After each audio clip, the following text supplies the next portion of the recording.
Bom, gente, posso começar? Boa noite para todos. Que Jesus nos abençoe. Que possamos, nessa noite, trabalhar, estudar, refletir em torno da doutrina espírita e do Evangelho de Jesus.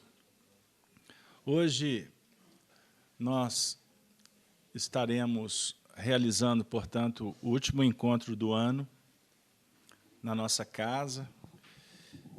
Eu gostaria de agradecer a presença de todos durante o ciclo que está se fechando e aproveitando para convidá-los para, no ano seguinte, nós retornarmos para continuar o estudo do Livro dos Espíritos nas sextas-feiras. Lembrando que ano que vem, o nosso trabalho de sextas-feiras vai passar a ser nas quintas.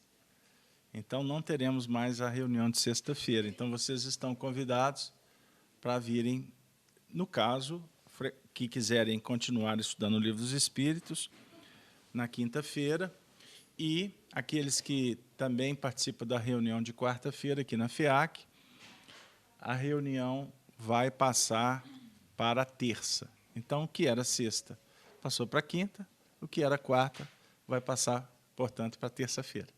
No mais, tudo como dantes, no quartel de Abrantes. Bom, gente, nessa noite que, então, vai marcar o nosso último encontro do ano de 2016, eu espero que o nosso estudo possa também, além de seguir a programação, ele possa suscitar para todos nós reflexões também em torno dessa etapa que nós estamos completando. Nós, portanto, gostaríamos de iniciar agora, já podemos já partir para a prática. Como sempre fazemos, alguém vindo à casa a primeira vez? Vovó, seja bem-vinda, viu? Obrigado. De Contagem, olha, veio de longe. Está chovendo muito em Contagem, vovó? Graças a Deus, né? Estraga um pouquinho quando chove com muita força, mas nós estamos precisando de água, né? Muito bem, é isso aí. Muito bem. Então, nós vamos também dar boa noite para todos os nossos amigos. Não vai estar linkado, não, tá? Entra normal. Entra como só um minutinho. Marcão.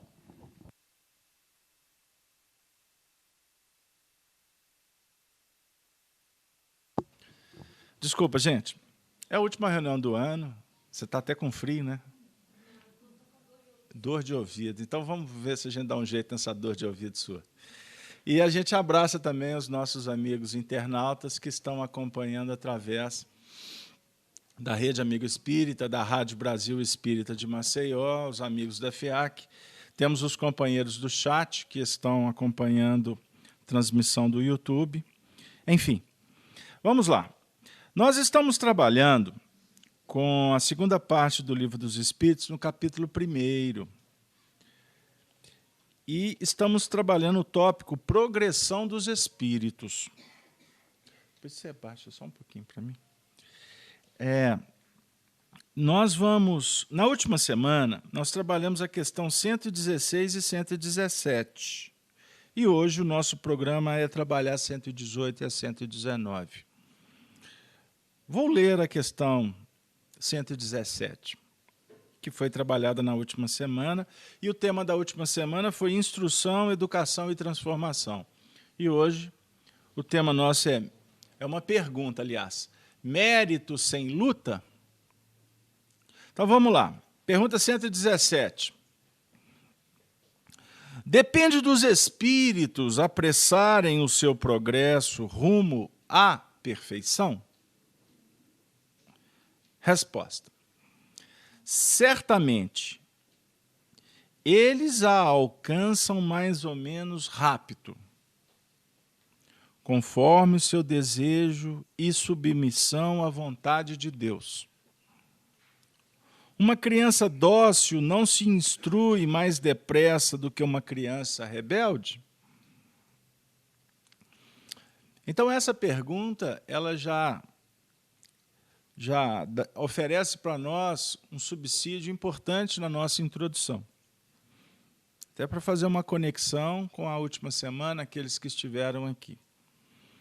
Nós trabalhamos bastante essa questão do progresso dos espíritos, enfocando o lado da docilidade. Estão lembrados? E uma outra condição aqui dessa resposta que fala sobre a submissão à vontade de Deus. Então, a doutrina espírita nos apresenta essa proposta da evolução espiritual que se dá gradativamente para todos os seres, independente do grau evolutivo. A evolução se dá de uma forma natural e gradativa. Eu estava refletindo, vindo para cá, nos cães. O cão, o amigo do homem, né? Os cães que hoje nós encontramos na sociedade são cães bem diferentes dos cães de 50 anos atrás. Não é verdade? Ah, mas as raças são diferentes, o método de criar é diferente, sem dúvida. Mas não tenhamos dúvida de que estes princípios espirituais, porque não é espírito, esses princípios espirituais em evolução, que estão frequentando essa faixa dos animais, dos cães, tem bastante cadeira aqui na frente, tá? Esses princípios espirituais estão numa faixa bem diferente do que se encontravam há milênios, não é? Dentro das próprias mutações genéticas, das fusões, do intercâmbio entre as raças, vai definindo para nós no reino animal o que a gente quer apresentar aqui como evolução, porque a gente estuda muito a questão hominal ou hominídea. Então, para nós fica mais fácil didaticamente, por exemplo, comparar a nossa era atual, da tecnologia, dos avanços, da informática, e etc., das ciências, da filosofia, por que não dizer, da sociologia. A gente, se fizer uma comparação com a geração atual, com 3, 4 gerações, a gente vai ver um salto muito grande, não é? A vida está muito mais qualificada hoje, a alimentação, não é? A dinâmica da vida. Se a gente faz uma comparação, nós que estamos estudando o Livro dos Espíritos hoje, no ano de 2016, essa obra foi lançada em 1857 por Allan Kardec. O contexto social do século XIX é muito diferente da atualidade. Nós temos ainda, no aspecto moral, que temos que desenvolver, que nós estamos sendo guindados a um progresso a duras penas. Mas a gente observa que tudo isso define para nós a justiça de Deus, a misericórdia, a providência, que dá a cada um segundo as suas obras. Mas essa oferta segundo as suas obras, principalmente no contexto da socialização entre os seres, na troca de experiência, no convívio fraterno, seja na família, na sociedade, enfim, nós estamos tendo a oportunidade de aprimorar cada vez mais o nosso espírito. Por isso é que Jesus, que é o governador espiritual, se apresenta no caminho para nos ajudar como um mestre amoroso, um amigo incomparável, aquele benfeitor de todos os momentos, e a promessa dele é justa, é real, porque ele disse que não nos deixaria órfãos, falou para os discípulos, mas na realidade ele falou para toda a humanidade, não é mesmo? Porque os discípulos representam a escola, representam mestres e representam aprendizes. Então, ele está conosco o tempo todo, independente se acreditamos ou não. O amparo espiritual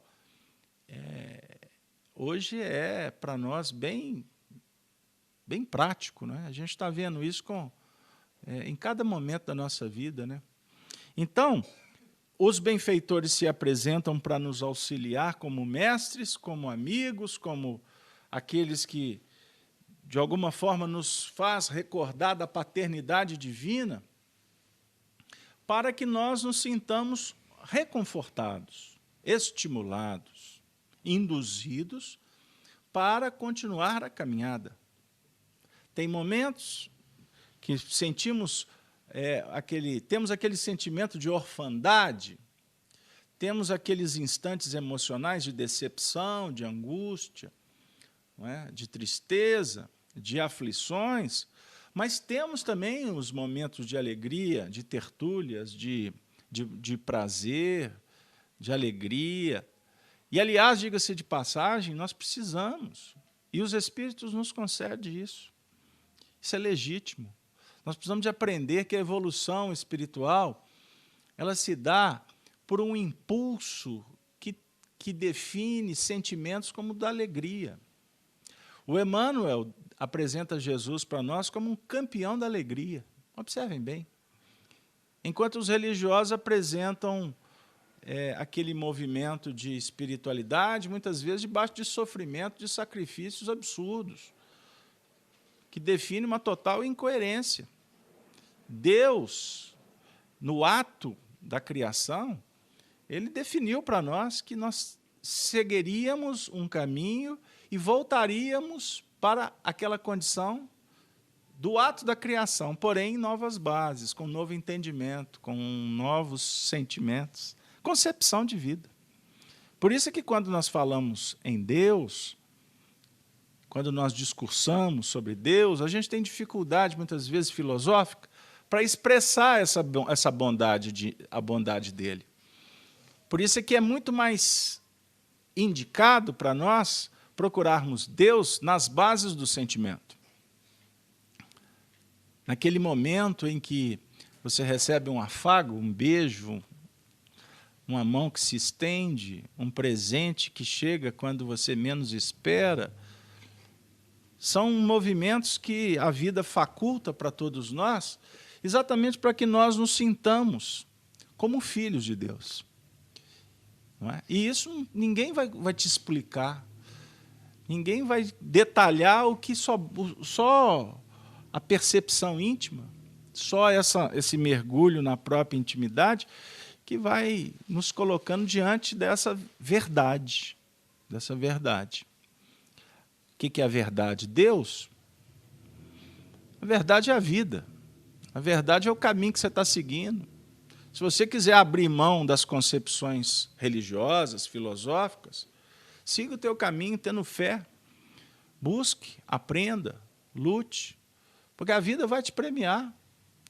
Principalmente se você for um homem justo, um homem digno. Quando eu falo homem, porque as mulheres já conquistaram, né? Nós precisamos, quanto humanidade, cada vez mais valorizar o que vem a ser solidariedade, fraternidade, amizade. Eu comentei aqui, eu vou bater nessa tecla, porque ainda as expressões estão bem reais, né? Bem práticas. Há pouco tempo, 1 ou 2 semanas, eu falei daquela tragédia lá da Chapecó, não foi? Eu não quero ser repetitivo, mas eu quero pegar esta situação para falar de como a dor é importante, gente. Como a dor é fundamental para despertar as pessoas. Porque quando a dor visita, os seres relembram, mesmo que inconsciente, que somos filhos de Deus, portanto, somos irmãos uns dos outros, porque todos aqui somos filhos do mesmo Pai. Então, quando você vê um indivíduo sendo apedrejado, maltratado, Não bate aquele sentimento de indignação? Você não sabe nem quem é, mas não bate a indignação? Porque é uma expressão, é uma reação que eu posso aqui definir com vocês, à luz da doutrina espírita, que já é uma reação crística. Diferentemente das reações que nós temos, que nos coloca naquele ponto de agressividade animal. Animal. A agressividade do animal é justa, tá? Então não olha para aquele animal que está atacando como se ele fosse obra do diabo. Porque não. O animal só ataca por preservação. Eu fico com dó das cobras. Porque a gente tem uma imagem da cobra como se fosse um ser abjeto. A cobra é um princípio espiritual que tem evolução. E a cobra só ataca quando ela se sente acuada, porque senão ela não vai atacar. Ela ataca quando ela está com fome. Senão ela está quietinha lá. Pegaram? O que eu quero dizer? Então, quando nós reagimos para atacar, nós estamos sobre os reflexos impactantes da nossa condição ainda animal. O nosso instinto ensina os espíritos. Ele que é a mola propulsora. Você não tem como evoluir sem instinto. Certo? Agora, à medida em que o espírito vai progredindo, e o progresso vai acontecendo de uma forma gradativa, como nós definimos aqui na leitura, né?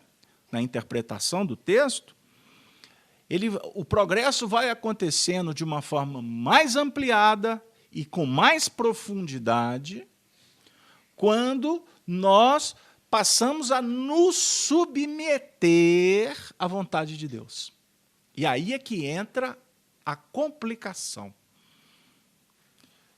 Enquanto não entendermos o que significa ser uma criança dócil, a nossa evolução será impactada pelo que vem de fora.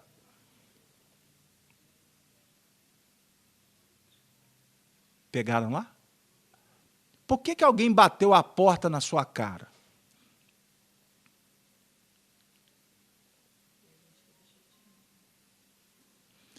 Eu não posso perder a viagem. Vou contar uma história. Eu estou assim, como é que fala? Eu estou me coçando para não contar. Mas tem essa história da bater na porta, Gino, não tem como não repetir, né? O Gino já até sabe, já escutou, já leu em livros, já escutou eu falando tantas vezes. Certa feita, lá nos idos dos anos 40, uma pessoa foi procurar o Chico Xavier em Pedro Leopoldo para pedir ajuda. Enfim, e ela chegou em Pedro Leopoldo, era de manhã, era um dia de semana, e o Chico trabalhava, mais ou menos uns 3 quilômetros, que fica distante do centro de Pedro Leopoldo, de 3 a 5 quilômetros, lá na Fazenda Modelo. E ele trabalhava, funcionário público. Aliás, o Chico nunca faltou de serviço, viu? Um detalhe, nunca teve atestado médico, nunca atrasou. Hein? Vamos continuar. Aí, o que aconteceu? Essa senhora chegou lá na casa chegou lá no centro espírita, procurou o Chico. Não, o Chico não está. O Chico deve estar em casa. A dona que estava limpando o centro. Aí ela chegou na casa do Chico, o senhor é o Chico Xavier. Não, o Chico não está, o Chico está trabalhando.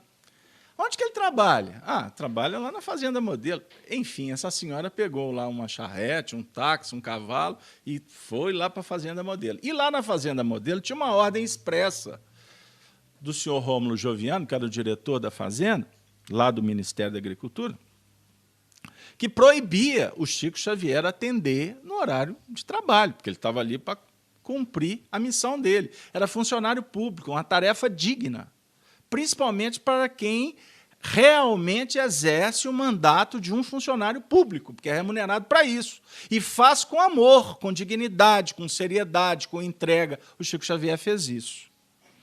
Então, cadê o Chico Xavier? Aí o pessoal que trabalhava na fazenda ficava apertado, e já estavam escolados com aquela história. Aí, para não criar muito impedimento, falar que o Chico estava, que não podia atender, aí eu disse, olha, o Chico não está aqui, não. O Chico deve estar lá na casa dele. Aí, não, mas eu já vim de lá, e falaram que ele estava aqui. Não, e foi uma confusão danada. Eu sei que essa senhora voltou para a cidade e foi procurar o Chico. Quando chegou lá na cidade, o Chico está trabalhando, ficou aquela bola que ia para lá e para cá. Eu sei que essa senhora não gostou da história. O que ela fez? Foi lá para a porta do Luiz Gonzaga, no Centro Espírita. Eu vou esperar esse danado. E hoje tem reunião? Tem, então vou esperar. Ele é na porta do centro. E ela ficou lá de plantão. Eis que deu o horário, o Chico veio da Fazenda Modelo, passou em casa, se arrumou, jantou, foi para o centro. Quando chegou lá na porta do centro, aí alguém disse, aquele ali é o Chico Xavier que a senhora estava esperando. Quando o Chico chegou, essa dona deu-lhe logo um direto no olho direito. E, como se não bastasse, deu um outro soco no olho esquerdo. E falou assim, o seu cachorro, você não vale nada, você está achando que eu sou o quê? Vocês estão me fazendo de bobo. E ela aí foi uma confusão danada. O Chico não sabia, estava entendendo absolutamente nada. Eu sei que no meio do barraco, ela virou e falou assim, e olha, senhor Chico Xavier, o senhor trata de entrar, porque eu vim aqui receber um passe para o senhor. Agora o senhor vai me dar o passe. Aí o Chico, meu Deus, o que eu faço? Aí eis que o Chico, no meio do apelo, percebe a presença espiritual de Emmanuel, o seu guia, né, o seu espírito amigo. E o Emmanuel, vendo a situação muito complicada, virou para o Chico. E ele falou assim, o que eu faço? Além de tudo, ela está querendo que eu dê um passe nela. O que eu faço? Eu estou desequilibrado. Aí o Emmanuel disse assim, olha, você não tem condições, não é? Mas ela tem a necessidade. Então você vai lá e dê o passe para ela. Dê o passe nela. O Chico não entendeu nada e teve que se ajustar e dar o passe na dona, né? O Chico não tinha condição, mas ela tinha necessidade. Então tá bom, fez a prece lá, sei lá Deus como, né?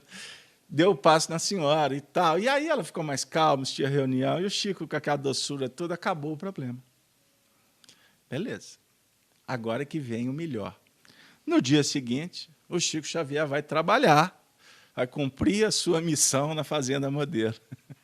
E ele, quando chegou lá, com os 2 olhos...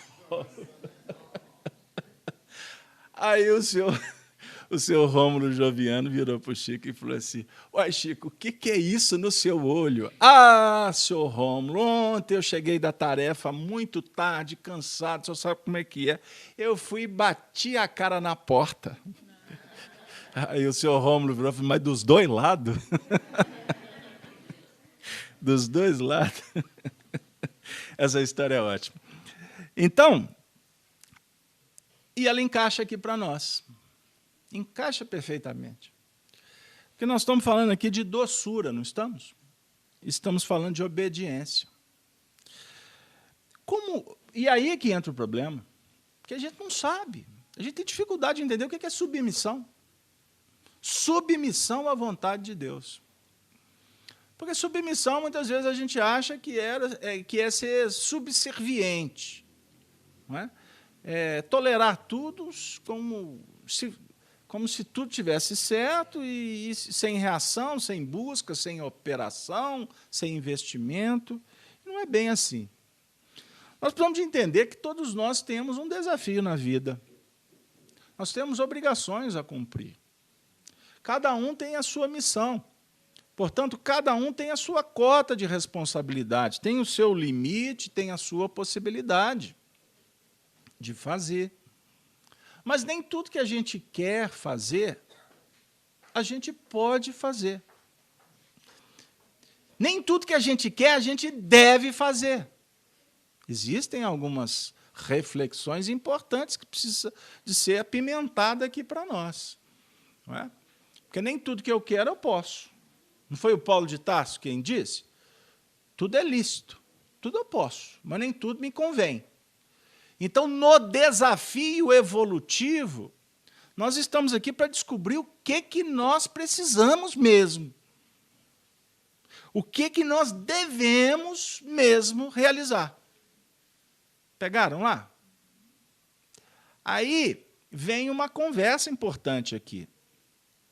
Porque como cada um enxerga a vida sobre o prisma, sobre a condição espiritual que nós nos encontramos, então cada um tem um senso de justiça diferente.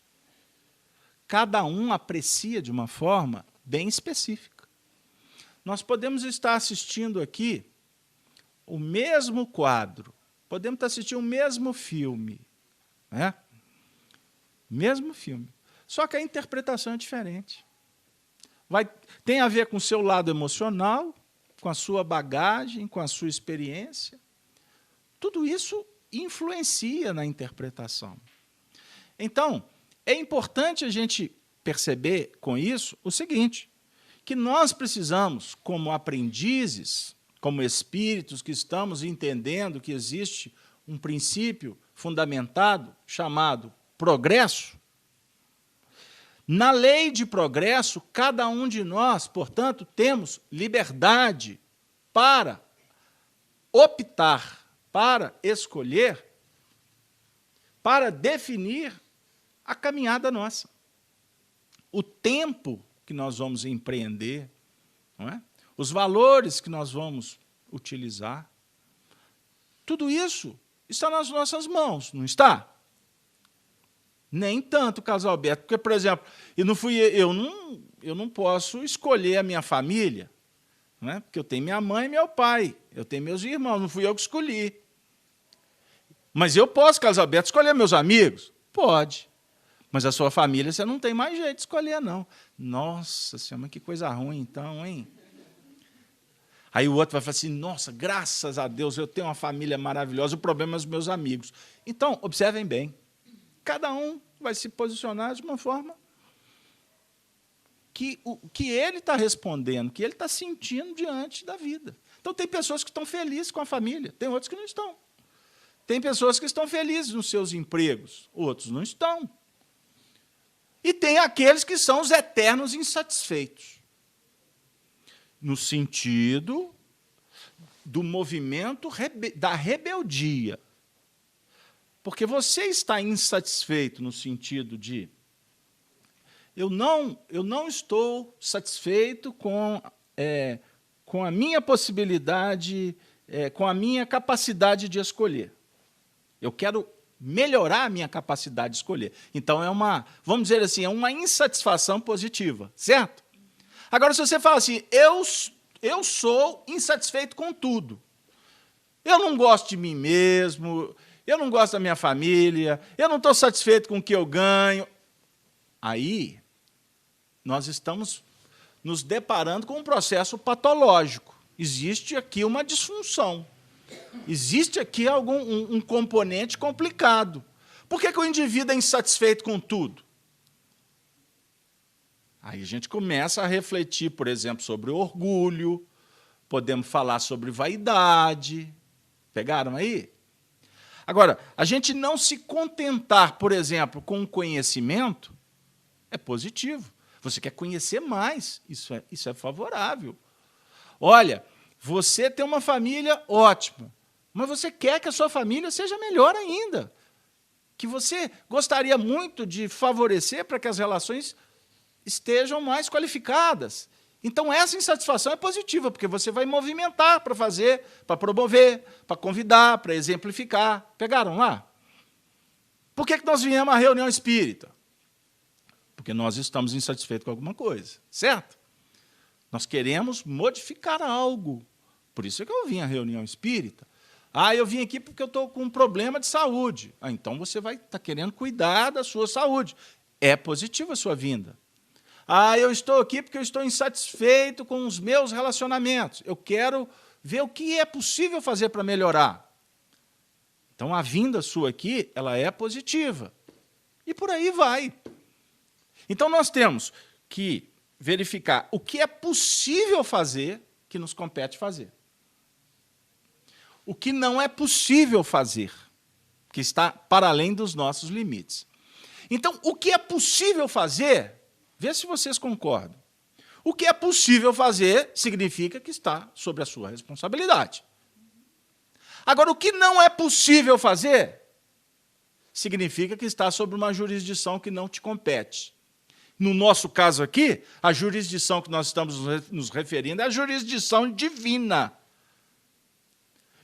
Então, se não te compete, se não está nas suas mãos adquirir alguma coisa, estar do lado de alguém, por exemplo, o seu time, o seu ciclo está terminando, você queria que ele se estendesse, mas não tem jeito, ele está terminando. Então, o que você vai fazer?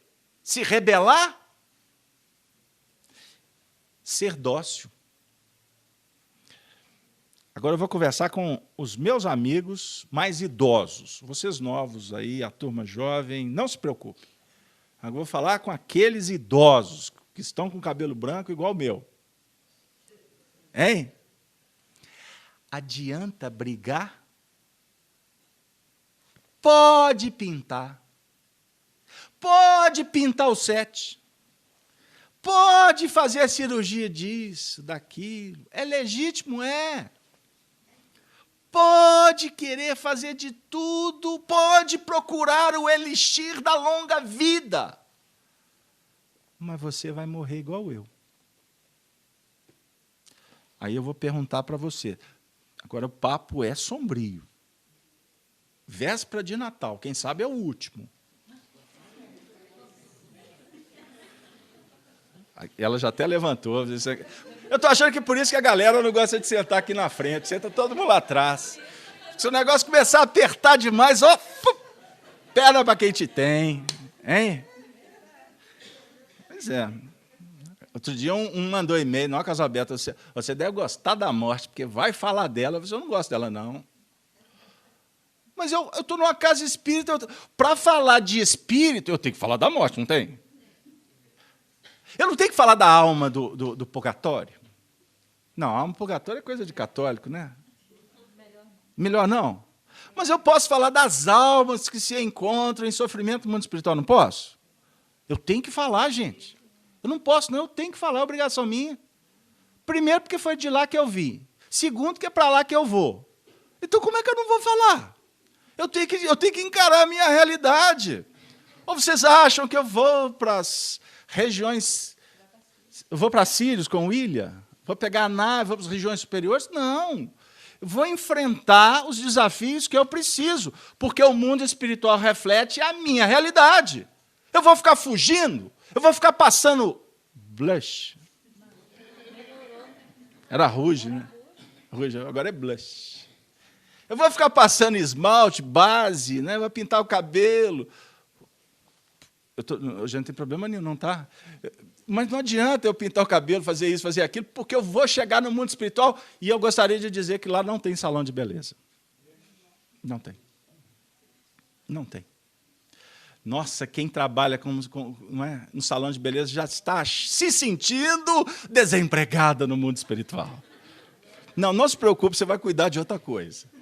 Aliás, desencarnar significa mudar, inclusive, de profissão.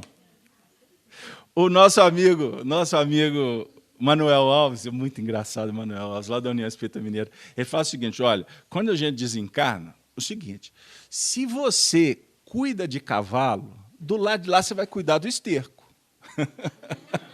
É verdade. Você vai cuidar de planta, você vai cuidar de adubo. Quem cuida de adubo vai depois cuidar de cavalo. Ou seja, a ideia é mudar. Pegou lá?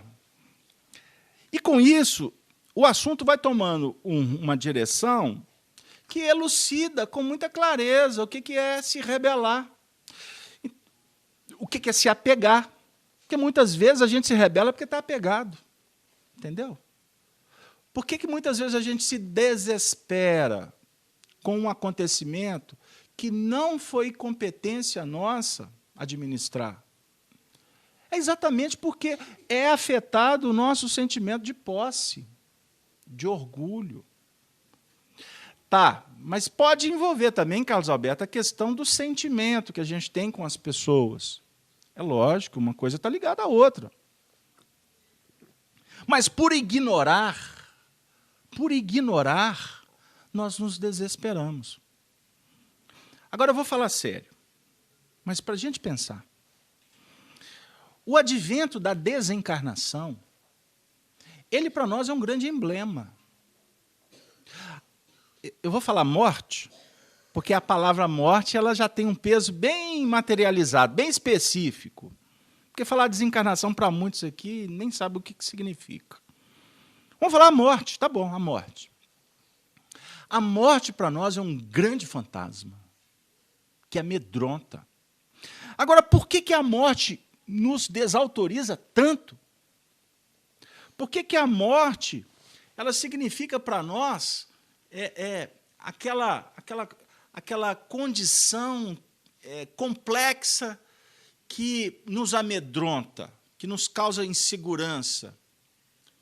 É porque a morte para nós significa uma força externa que nos visita sem pedir licença.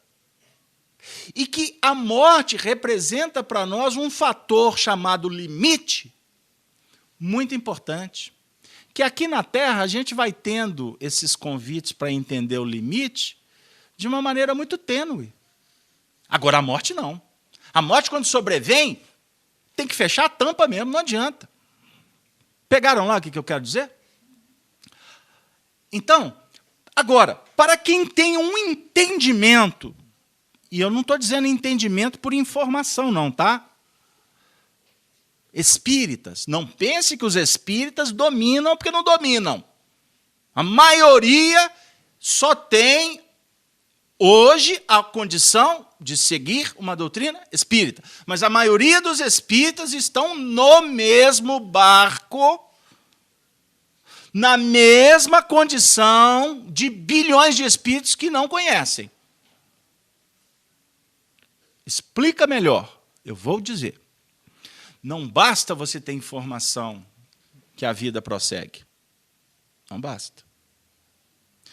A informação por informação, nós estudamos aqui semana passada, lembra? O que é informação? A informação, ela nos visita, não é? A instrução nos informa, lembra? Aí eu falei, a educação nossa é que forma, e o evangelho é que transforma. Estão lembrados do estudo anterior? Então vamos fixar. Não adianta você ter a instrução aqui que a vida continua. Não basta. Agora, quando essa instrução ela te impulsiona para você entrar numa dinâmica de vida, onde há um processo chamado educação, que vai formar um novo ser, enquanto não houver esse empreendimento que não se dá, não se assustem que eu vou dizer. Isso não é para desanimar também não, tá? Que não se dá porque você está frequentando centro espírita, ou porque você teve uma encarnação como espírita, não é suficiente. Porque o processo é mudança íntima. E essa mudança íntima, ela requer de nós um investimento a longo prazo, aonde nós vamos nos capacitando e vamos aprendendo a administrar melhor ou diferente a vida. Sony, please. O Luiz está vendo o vídeo? O Luiz é o marido dela. Estou pegando a mão dela. O Daniel, filma. Não filma, não. Daniel filho. Não é o Daniel filho, não. O Daniel, o filho. A Sony, estamos aqui juntos trabalhando na FIAC. Há alguns anos, né, Sônia? Na FIAC, 8. Como a gente já se conhece. Então, nós somos amigos há décadas. O negócio é complicado, né? Eu sou amigo de fulano, tem 6 meses. Agora, os meus amigos são de décadas. Eu sou amigo da Sony é minha amiga. Estamos trabalhando aqui na mesma causa. Um dia começou, um dia vai terminar. É o que o que eu bato nessa tecla. Enquanto nós somos amigos, porque o ideal espírita é que nos auxilia, é que nos une. Posso dizer assim? É o ideal espírita que nos uniu. Que foi a chave. Mas, a partir do momento que a gente está convivendo, o que passa a ser importante não é no sentido, o ideal espírita continua aqui, mas o que passa a ser importante é o investimento que nós dois estamos fazendo na nossa interação. Certo? Então, por que eu estou trabalhando com ela? Por que nós fomos encontrar aqui na Casa Espírita? Foi por acaso? Para fazer um trabalho com esse vulto, com essa importância que é o nosso trabalho. Agora eu vou fazer uma parte. Não pensem que essa importância que eu estou falando é uma coisa estratosférica. Isso é vaidade humana. Não é isso que eu quero passar. Eu quero passar que o que nós fazemos é importante. Primeiro, é importante para ela, é importante para mim. Olha a reflexão com Jesus. Por que é importante para mim? Porque, à medida em que eu estou fazendo, eu estou aprimorando, eu estou fixando caracteres diferentes do que o meu espírito estava acostumado pelas propostas do mundo aí de fora. Porque o mundo aí de fora, ele nos impulsiona para que a gente trabalhe lá fora. O Evangelho convida a gente para trabalhar lá fora? Não. O Evangelho nos convida para trabalhar aqui dentro. Então, o que é importante para o meu espírito é consolidar estes valores que Jesus apresenta para nós como roteiro, implementá-los dentro do meu coração. E eu vou usando a instrução espírita. Opa, eu quero fazer isso mesmo. Por quê? Como dizia meu avô, bobo eu não posso ser. Se a vida continua, e ela continua mesmo, se você não tem essa convicção, não tem problema. Ela continua mesmo. Você acreditando ou não acreditando. Você, um dia, vai para o lado de lá. Mas tem prova. Nós temos provas inequívocas. Nós lidamos com os espíritos. Nós comunicamos com os espíritos. Mas isso é uma coisa que não é para você se preocuparem. Então, ter a informação espírita me ajuda, me incentiva, para que eu continue me motivando a mudar. Porque eu já descobri que é muito bom mudar. Agora, além de ser muito bom mudar, eu preciso ser inteligente. Não dá para empurrar a vida com a barriga, igual eu fiz durante muito tempo, brincando de brincar, de viver. Entendeu lá, minha filha? Pegaram lá? Então, afinal de contas, os espíritos, todos nós, vamos evoluindo gradativamente, mas nós podemos, vamos dizer assim, aprimorar de tal forma que o que está motivando o meu sofrimento passe a não ter mais sentido. Porque eu estou... Tudo que eu estou falando aqui, eu na primeira pessoa, mas é didático, tá? Não estou falando da minha persona, estou falando no sentido didático, pedagógico, para todo mundo entender. Então, vocês tomem para vocês, o eu de vocês. Então, o meu eu está sofrendo porque a vida está dizendo, acorda. Se você acorda, precisa da vida dizer, acorda. Tem sentido? Ah, então você vai deixar de sofrer? Você vai deixar de ter problema? Não. Só que a sua visão do problema modifica. Então, você tem um acidente como houve lá na frente do shopping. Carros lá trafegando. De repente, um caminhão perde o freio.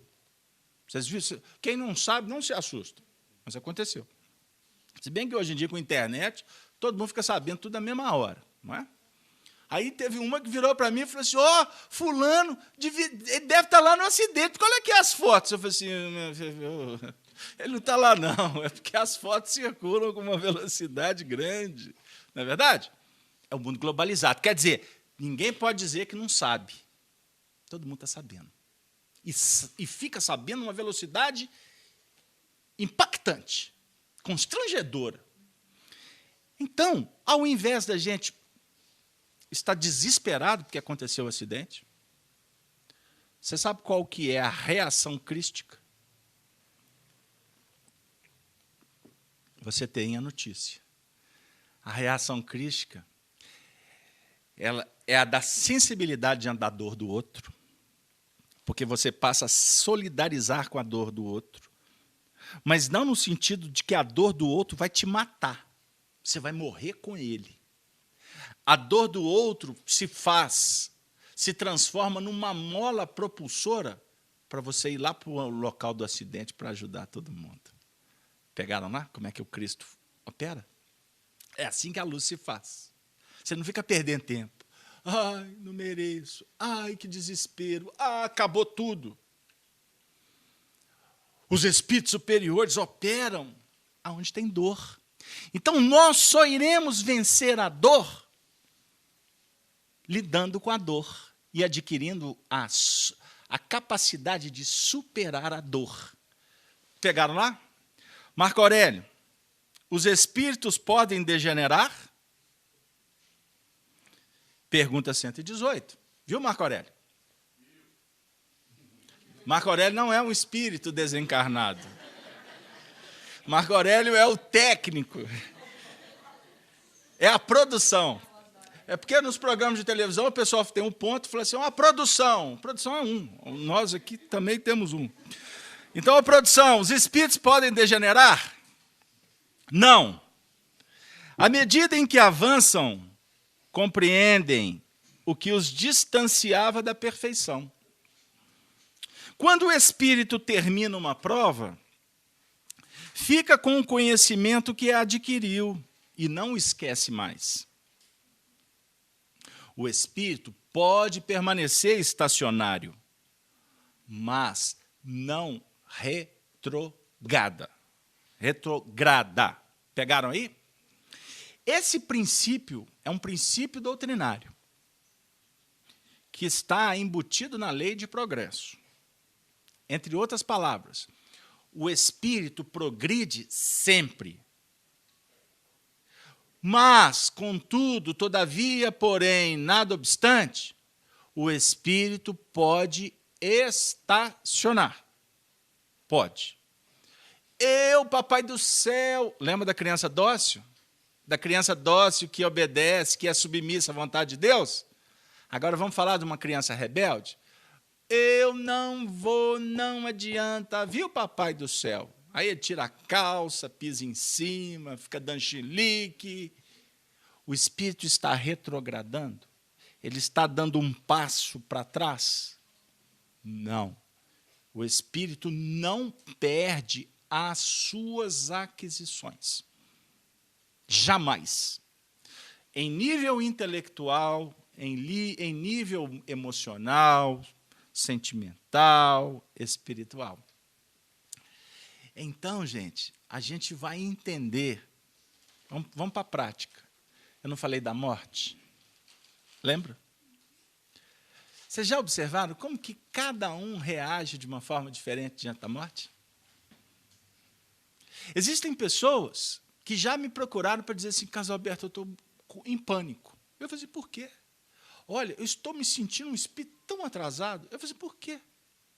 Porque eu não consigo chorar quando alguém morre. Eu falei assim, você não chora?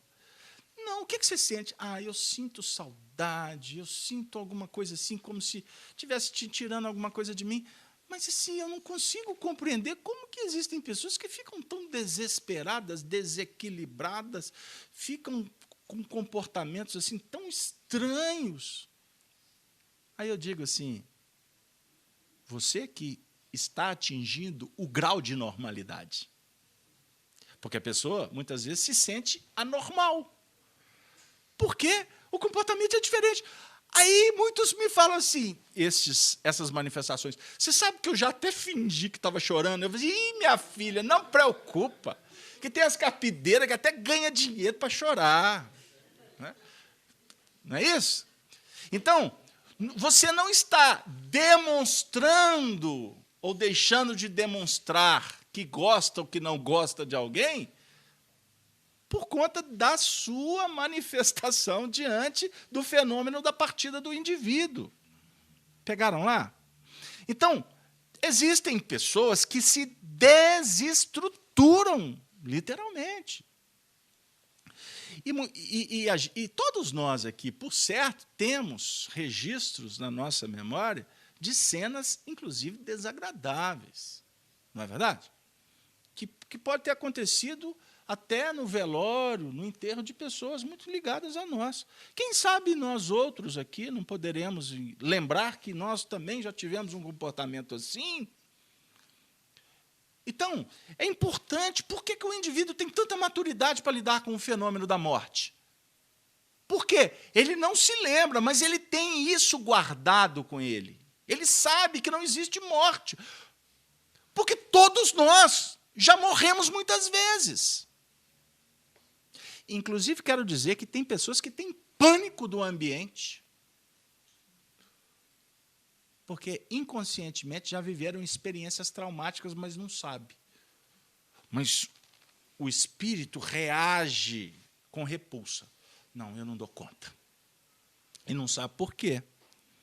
Um dia vai ter que ser trabalhado isso, viu, gente? Um dia é fato. A vida vai nos convidar para que nós possamos encarar todos os nossos limites. Nós estamos falando de progresso? Então, aquele assunto que te incomoda, aquela circunstância que te causa repulsa, medo, insegurança, são expressões que definem experiências do nosso passado espiritual e que um dia, naturalmente, virão à tona. E aqueles que lidam com as terapias, os profissionais, sabem disso. Agora vai uma dica, tá? Vamos permitir que o passado volte de uma maneira natural. Porque a vida favorece para que a gente ajuste o passado.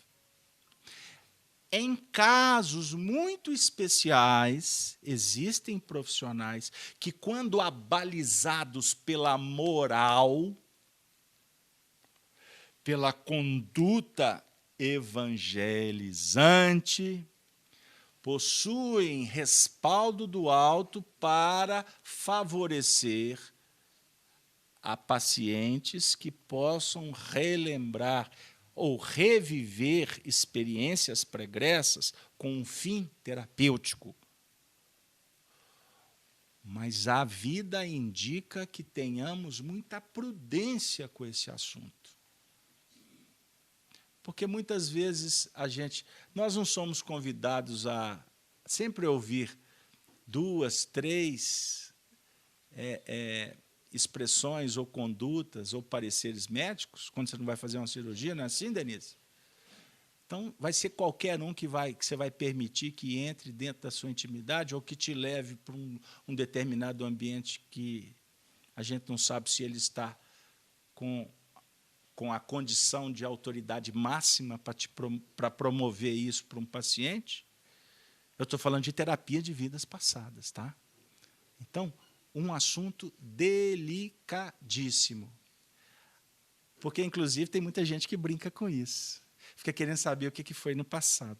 Cuidado, cuidado. Porque, geralmente, o indivíduo quer saber se foi rei, Se foi rainha, hein? Se foi o mocinho, a mocinha, a princesa, né? Os contos de fada, todo mundo aqui, quando assiste um filme, se identifica logo com um super-herói, não é assim? Aí, quem sabe eu já fui. Aí teve uma certa feita, uma senhora chegou para o Chico e falou assim, Chico, eu descobri o meu passado. Aí o Chico, é mesmo. Olha, para você ver, logo com quem? O Chico, né? Ah, o senhor descobriu o seu passado? Descobri, pois é. Ô, Chico, eu vou te contar e eu quero que você me confirme. Aí o Chico falou, pois não, mas será que eu tenho condição de confirmar alguma coisa, aquela humildade toda? Aí o Chico falou, pois não, e aí? O que você descobriu? Chico, eu fui Maria Antonieta, esposa de Dom João VI, de Luís XVI, hein? Lá na França. Queda da Bastilha, sabe aquele movimento tão importante da história? Eu fui Maria Antonieta. Aí, ela, depois de afirmar, ela falou assim, não é, Chico, você confirma?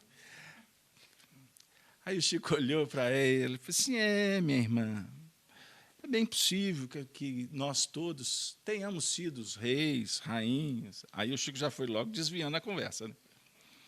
Aí, por fim, ele falou assim, ô Chico, mas eu tenho essa convicção, que eu fui aquela rainha.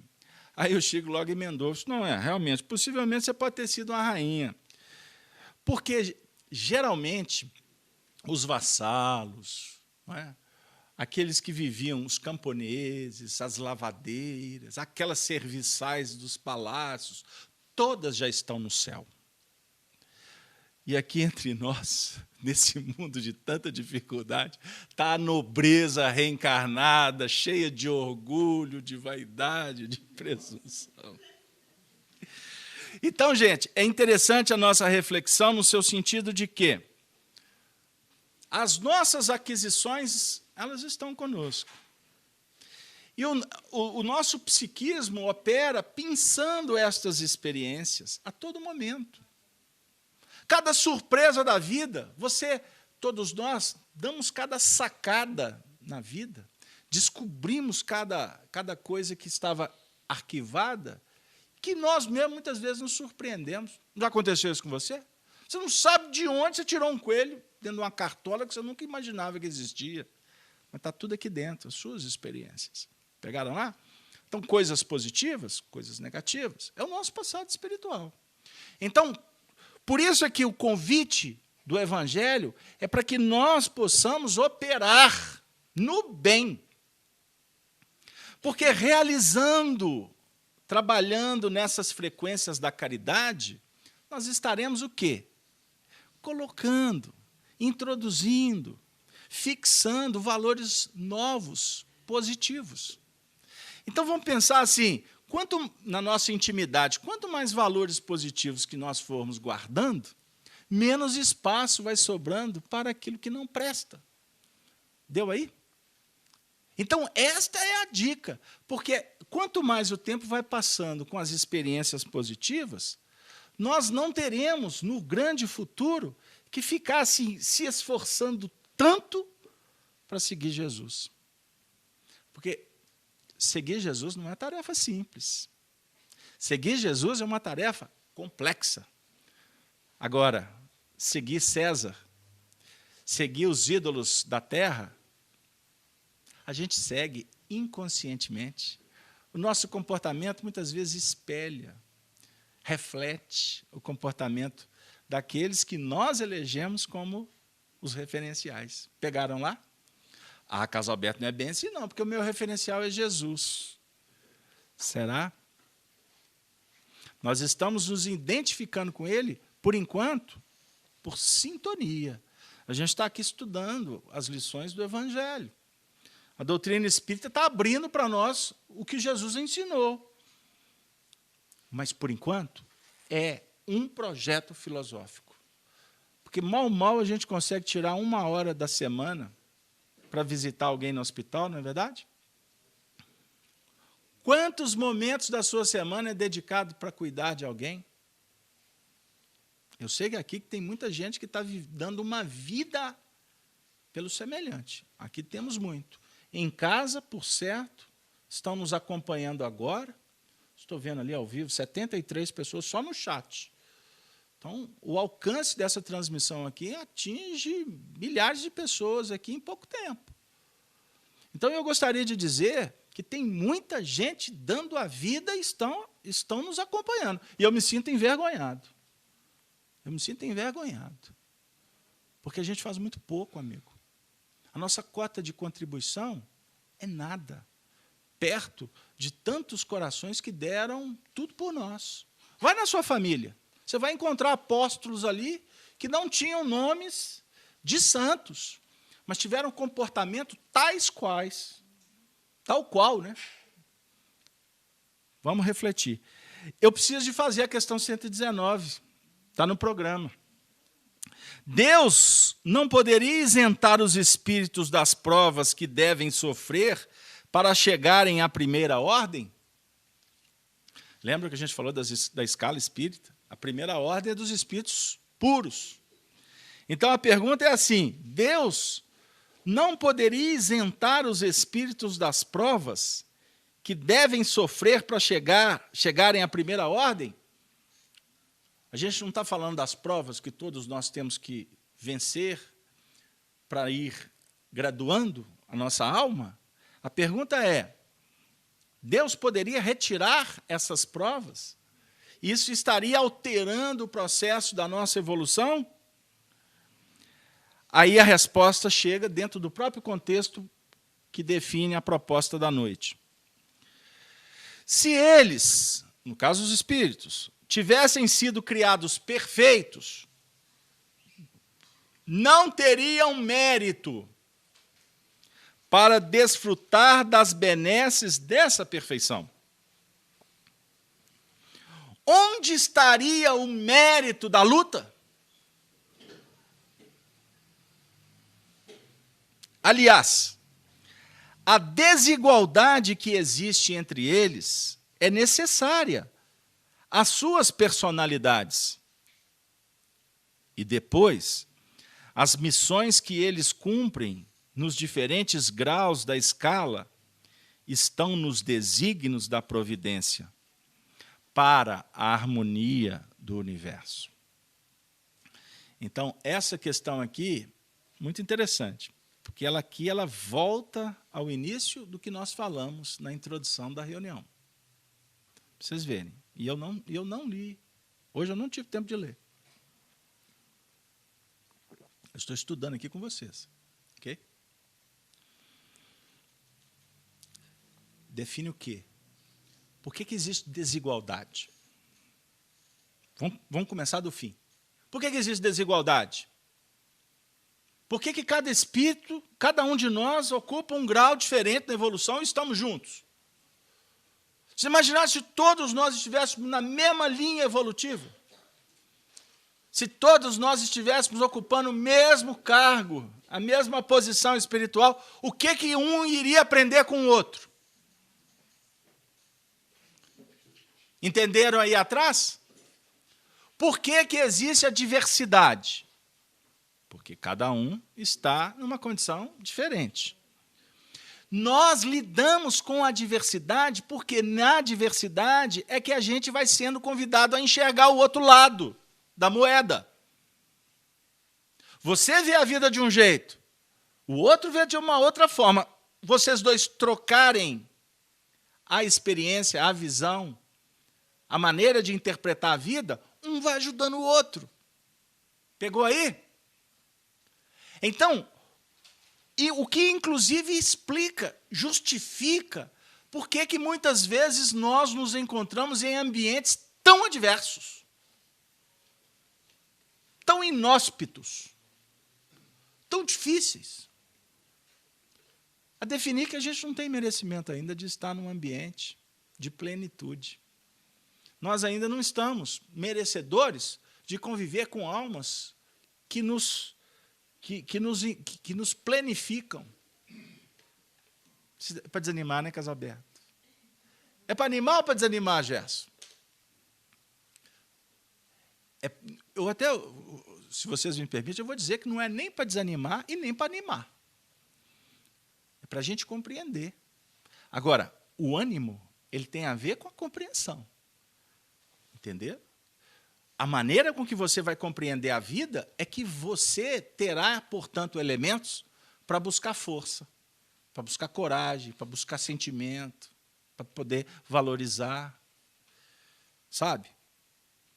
A gente, muitas vezes, estamos na vida caminhando porque ignoramos. A gente, muitas vezes, nem busca elementos para se fixar, para valorizar. Porque você acha que aquilo não tem significado nenhum. Que aquele momento que você está vivendo ali, uma hora acaba e não vai ter valor nenhum. Tem pessoas que tiram a própria vida, porque não conseguem encontrar o significado na vida. Entendeu? O indivíduo vai e se desespera. Por quê? Primeiro, a visão é circunscrita, é limitada. A visão caracteriza o entendimento de que começou aqui e aqui acaba. Então, para que o indivíduo vai continuar sofrendo? Ele fala assim, até onde? Onde que eu vou parar com isso aqui? Você não vai parar em lugar nenhum. Vai ser a vida toda dessa forma? Não estou disposto. São expressões que brotam no coração de pessoas. Eu falei aqui na última semana, foi na penúltima semana, eu falei do aborto, não foi? Falei do aborto. Foi quando alguns juízes definiram aí a condição que, legitimando o aborto até os 3 meses.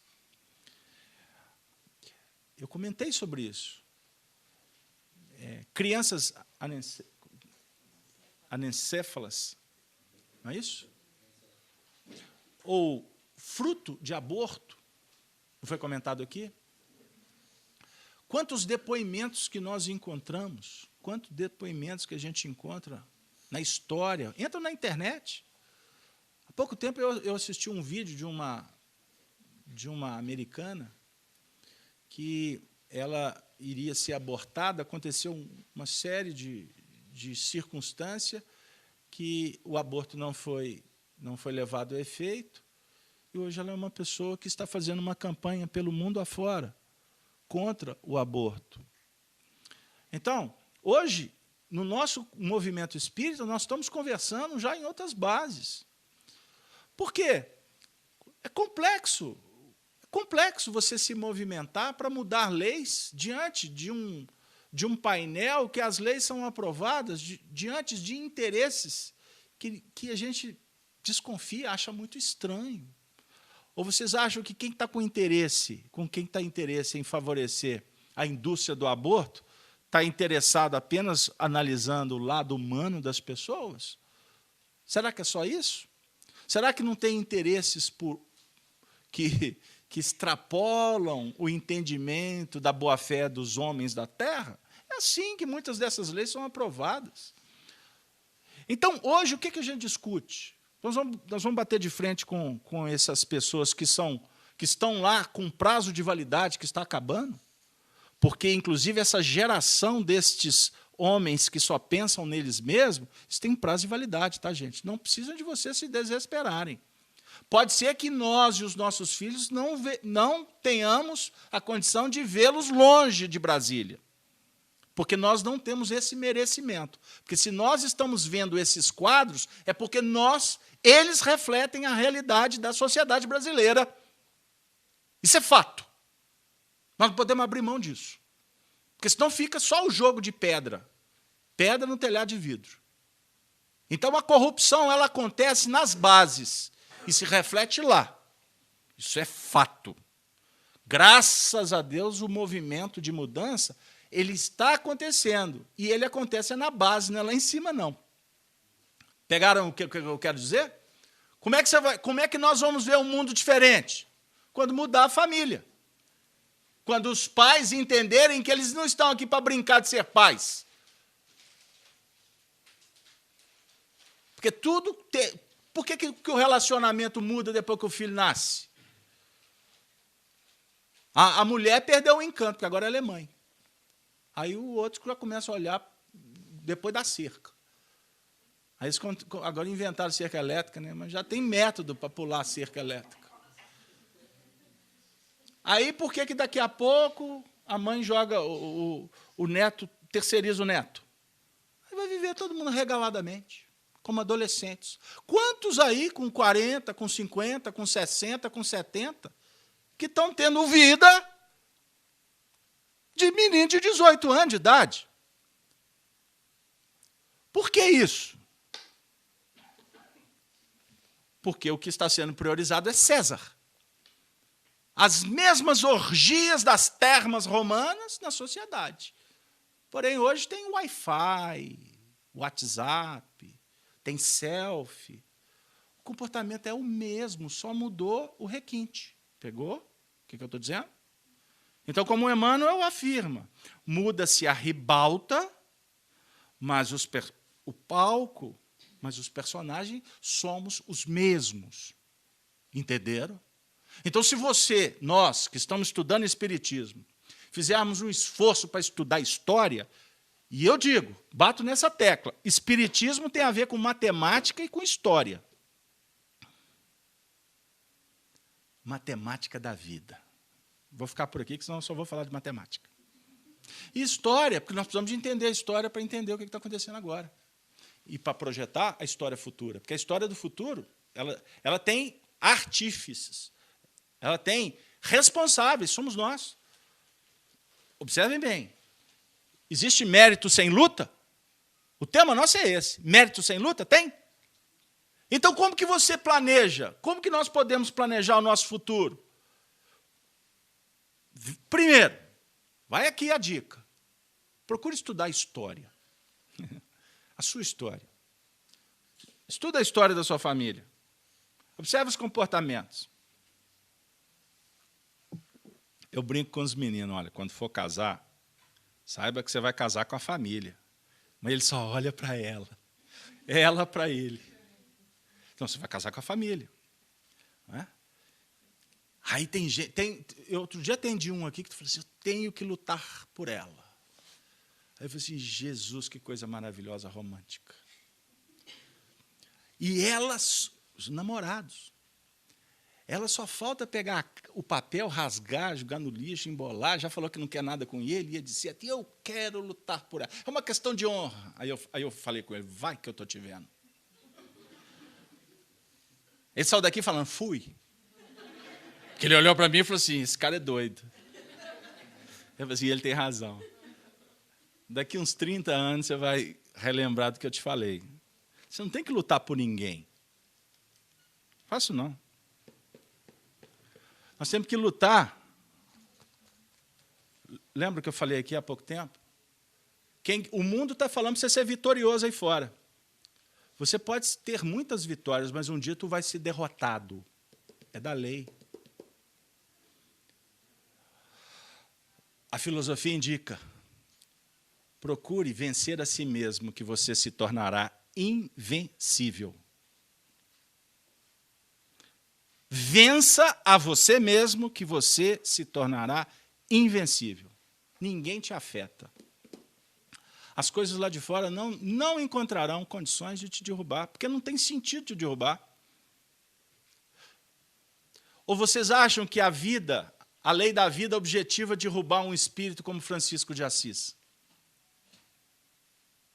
Ele é submisso à vontade de Deus, ele só faz a vontade de Deus. Então ele compreendeu o que é submissão. Mas ele percebeu a importância da coragem para vencer a si mesmo. Aí tu tem que ter coragem. Vitória espiritual não está feita a covardes ou a covardia. Ninguém cresce dessa maneira.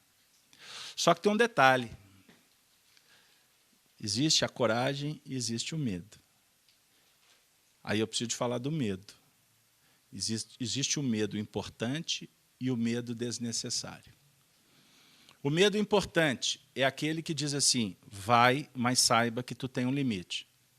Aí alguém pode perguntar, qual que é o meu limite? Muito fácil, eu te respondo.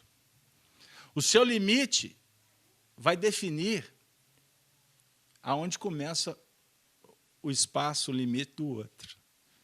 Então, você pode ir até onde você não estiver invadindo o limite do outro. Esta é a regra.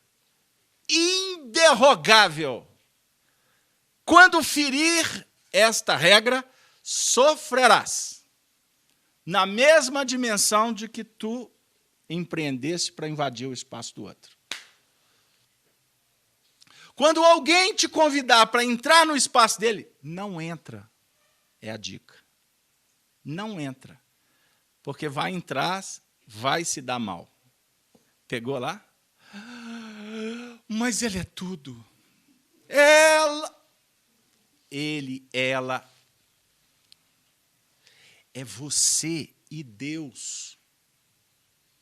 O próximo, o semelhante, o irmão, são espíritos que estão também na caminhada dessa descoberta, que a relação é do espírito e Deus. O próximo nos auxilia como se fossem mãos estendidas para nos convidar para seguir nessa direção divina. Carlos Alberto, mas é tão gostoso, é tão bonito, é tão romântico. Mas faz parte, faz parte. Agora, lembre-se, vocês são dois espíritos que estão juntos, que podem estar juntos, que já estiveram juntos, para que um estimule o outro, com sentimentos elevados, a procurar a perfeição. Mas ninguém é de ninguém. Ponto. Acabou o parágrafo, fechei o capítulo, terminou o livro. Ninguém é de ninguém. Soni, última vez, presta sua mão. Valeu, Soni. Pegaram lá? Estamos juntos. Estamos aqui cooperando uns com os outros. Mas amanhã, amigo, tu vai ser convidado para estar em outro ambiente, conviver com outras pessoas. O grande lance é que quando você estiver nesta nova frequência, você possa olhar para trás e falar assim, puxa vida, como foi legal. Como valeu. Agora, não pense que vai voltar, porque já passou. Já passou. Não volta mais. Já ficou no tempo. Agora é uma nova caminhada, uma nova etapa.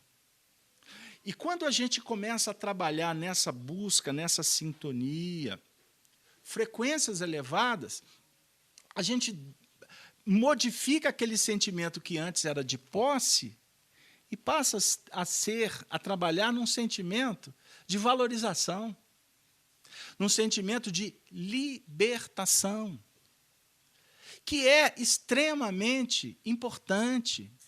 Imagine, hoje nós estamos juntos numa família. Essa família, um dia, ela vai acabar, aqui na Terra. Observe bem a gente começar a pensar que quando for interrompido, eu estarei vinculando a outra família. Eu estarei com outras pessoas, viverei outras experiências. Mas esta experiência que nessa família foi extremamente importante, ela não se perde. Então, um dia eu estarei de novo com estes corações. Na hora que Deus, que a vida, dizer que sim. Que a vida afirmar, chegou a hora do retorno. Entenderam lá? Porque atualmente nós estamos retornando a painéis. Observem bem, nós estamos ainda envolvidos em contextos muito difíceis, porque fomos nós que dificultamos estas relações. Por que uma mãe tem um filho que vira as costas para ela? Por que um pai tem dificuldade de se relacionar com o filho? Por que irmãos não conseguem olhar nos olhos uns dos outros? Não foi porque teve uma briguinha ali, não. Porque são adversidades que estão sendo justapostas, que estão sendo trabalhadas, estão sendo oportunizadas para que nós possamos fazer do que foi um desencontro se tornar um reencontro positivo. É muito simples. Agora, muitas vezes a tarefa é muito árdua. Ela é muito difícil. A própria providência divina define o seguinte: olha, vai ser complexo? Vai ter a prova? Vai. Mas vamos fazer o seguinte, vamos adocicar um pouco essa prova. Essa prova vai ter um curto período de duração. Pode acontecer. Até por misericórdia da providência divina. É um fato. Agora, essa pode ser uma prova que vai demorar meses, anos, décadas, pode ser uma encarnação, pode ser várias encarnações. Tudo vai depender de como nós vamos reagir. Então, aquela dica de que devemos seguir Jesus, inclusive o texto que nós colocamos, da primeira epístola de João, no capítulo 2, versículo 6, está no quadro. Aquele que diz permanecer nele, nele quem? No Cristo, deve também andar como ele andou. Olha o que nós dissemos. Há mérito sem luta? Faltou ali. Há mérito sem luta? Não. Então, nós precisamos de andar como ele andou. E como é que ele andou? Como que Jesus caminhou aqui entre nós?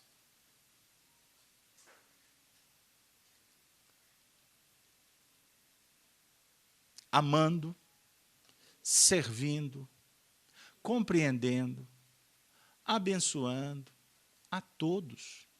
Ele não fez distinção de pessoas. Ele tinha o seu cuidado com a família, mas ele tinha cuidado com os amigos dele. Ele também tinha cuidado com os homens do templo. É como se ele estivesse indo naqueles templos, nos nossos núcleos religiosos mais corrompidos. E tem muita igreja, tem muito templo, tem muito centro espírita, que tem lá o dístico. Deus é amor. Mas lá dentro você não vê amor. Jesus não foi no templo conversar com os fariseus? Ele não foi lá para bater chibata neles, não, viu, gente? Ele foi lá porque os fariseus também estavam fazendo parte da programação dele de semear o bem. Ele foi lá, inclusive sabendo que entrando ele iria ser apedrejado, ele iria ser incompreendido. Ele não deixou de ir, ele foi. Sabendo dos percalços. Quantas vezes a gente está diante de problemas que a vida está apontando para a gente seguir, mas a gente prefere deixar de lado? Isso, deixar de lado significa adiar o mérito. Honra ao mérito. Não vem na medalha que premia o vitorioso? Honra ao mérito. Então, nós estamos aqui, queridos amigos, num momento muito especial, num momento muito significativo da nossa vida. Nós nos aproximamos, hoje, dia 16 de 12 de 2016. Olha que data é essa. 6 mais 1, 7. 1 mais 2, 3. Ali vocês vão encontrar símbolos da evolução. Eu não vou falar disso hoje. Futuramente vocês podem estudar conosco. O número 3 é o número mágico da evolução. Jesus estava no monte, ou da caveira, na cruz, do lado de 2 ladrões, não foi? Simbolicamente, historicamente, o bom ladrão e o ladrão do mal, a definir facetas, pontos de vista. Não é? O mau ladrão disse para Jesus: "Uai, você não é o rei? Cadê seus súditos?" Não foi o que ele falou? Cadê aqueles que vão pelejar por você? Você está abandonado. Aí o outro do outro lado percebe, em tese, a contradição, o ponto de vista equivocado, e já num movimento em busca da luz, afirma: Senhor, quando chegar no paraíso, lembre-se de mim. Essa frase é extraordinária. E o que é que Jesus diz para ele? Eles estavam à beira da morte. Jesus afirmou: ainda hoje estarás comigo no paraíso. Emmanuel, certa feita, afirmou: Jesus não disse que ele permaneceria com ele no paraíso. Ele disse: estarás comigo. O que significa estar com ele? Ir para uma região espiritual elevada? Se Jesus quisesse, poderia. Ele tem autoridade. Mas Jesus sabe que o espírito, ele frequenta a zona espiritual que ele alimenta. Então, não, é antididático tirar uma flor de um ambiente para levar para um ambiente inóspito, não é? Da mesma forma, levar a flor para um ambiente que ela não está adaptada, um ambiente elevado. Então, nós não podemos habitar regiões superiores, porque nós não damos conta ainda. O pássaro, ele voa até uma determinada altura. Se ele passar disso, ele vai estourar os pulmões, por causa da pressão atmosférica. Pegaram lá? Então, não podemos dar um voo que a nossa mente não consegue sustentar a nossa posição depois. Portanto, eu quero dizer que estamos vivendo um momento importante. Estamos convivendo com pessoas que foram escolhidas a dedo para nos ajudar. Estamos vivendo numa cidade, num clima, num país que tem a nossa cara.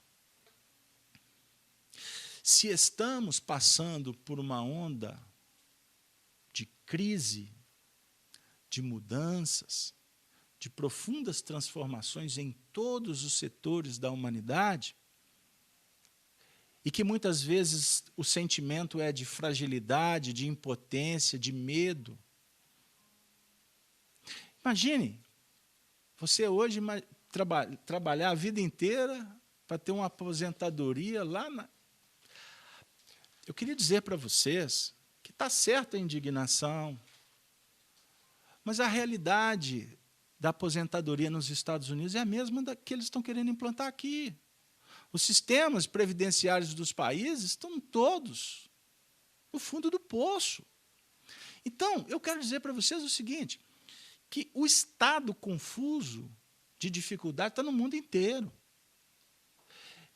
É legítimo querer desejar qualidade de vida, é legítimo.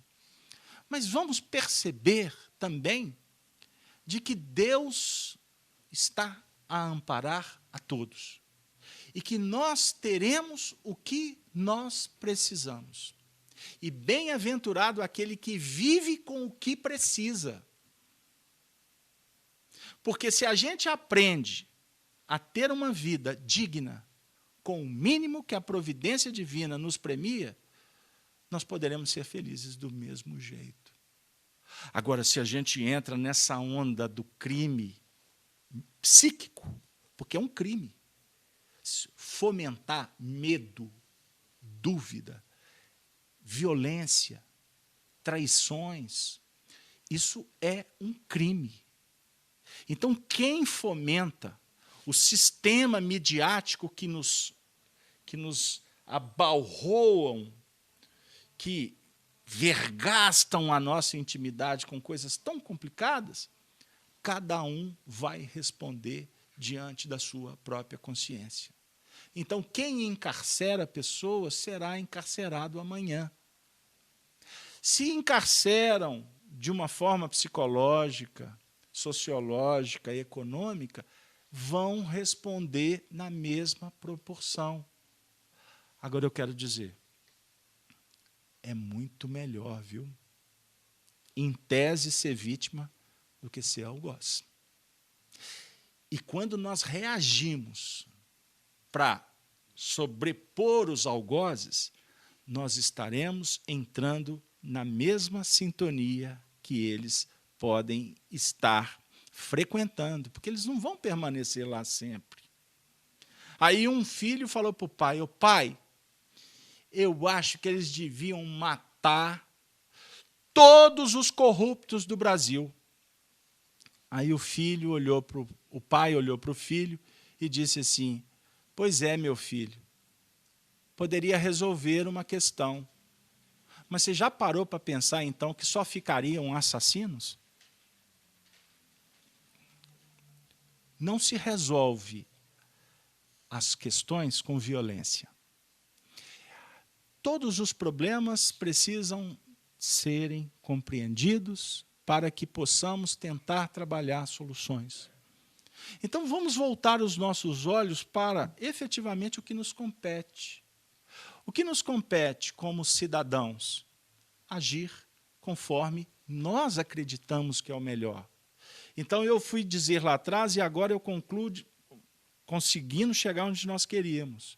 Ao invés de ficar brigando com quem está legitimando o aborto, nós vamos trabalhar para conscientizar as pessoas que não vale a pena praticar o aborto. Nós trabalhamos focados na luz. Eu não vou perder tempo com a treva.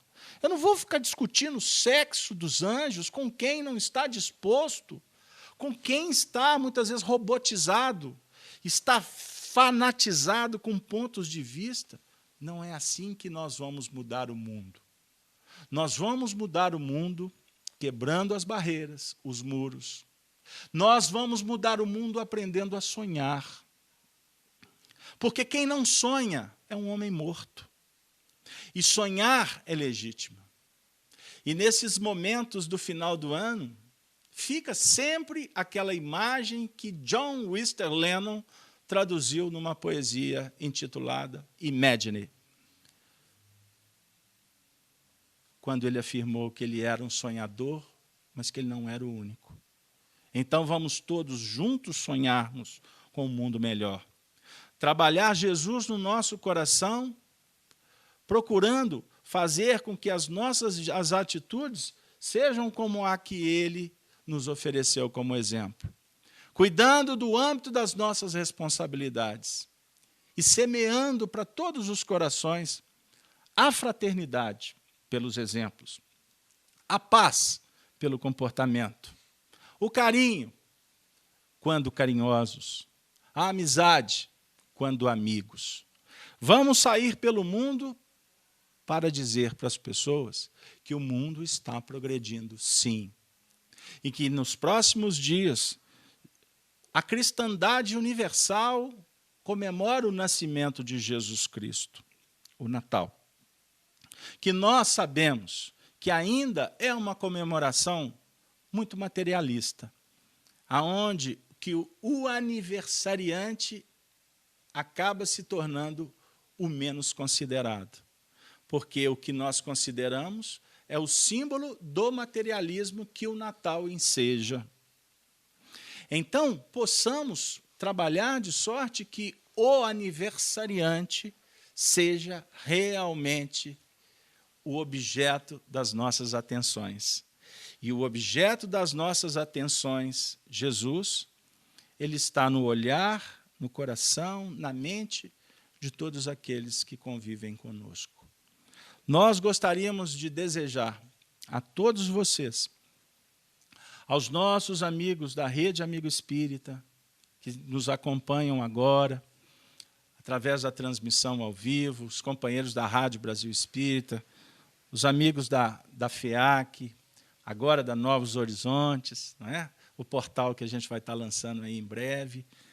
Nós gostaríamos de desejar a vocês, que estão conosco com tanto carinho, com tanta perseverança, aos seus familiares, né? Aos nossos familiares, que tenhamos todos juntos com Jesus um Feliz Natal. Um próspero 2017. 2017 vai ser muito bom, como 2016 foi. Eu escutei hoje uma pessoa falando, graças a Deus 2016 está acabando. Aí eu disse, graças a Deus 2016 está acabando, porque 2017 está nascendo. Mas ela quis dizer que 2016 foi um ano péssimo. Aí eu pensei, Em que sentido que o ano de 2016 foi péssimo? O ano de 2016 foi muito especial, porque 2016 eu aprendi tantas coisas. Eu tive a oportunidade de conviver com tantos corações, de poder fazer tantos amigos. Que 2017 seja um ano maravilhoso e que nós possamos, com Jesus, continuar nessa estrada, trabalhando sempre com os amigos. E o mineiro encerra a reunião dizendo que o amigo é uma coisa muito especial. Amigo é coisa para se guardar do lado esquerdo do peito. Que o nosso amigo Jesus, companheiro de tantos mistérios, possa nos envolver, que Ele possa envolver a todos os nossos familiares. Que este Natal simbolize para todos um momento próspero a inaugurar uma etapa de transformações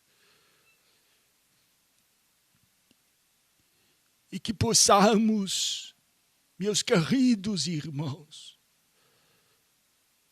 sentir a presença de Maria Santíssima, veleira do bem, com as representantes da ternura e da fraternidade real, no seio de todas as famílias.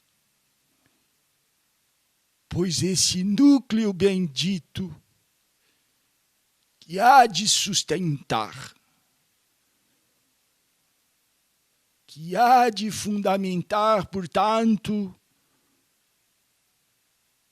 a sociedade do futuro, da regeneração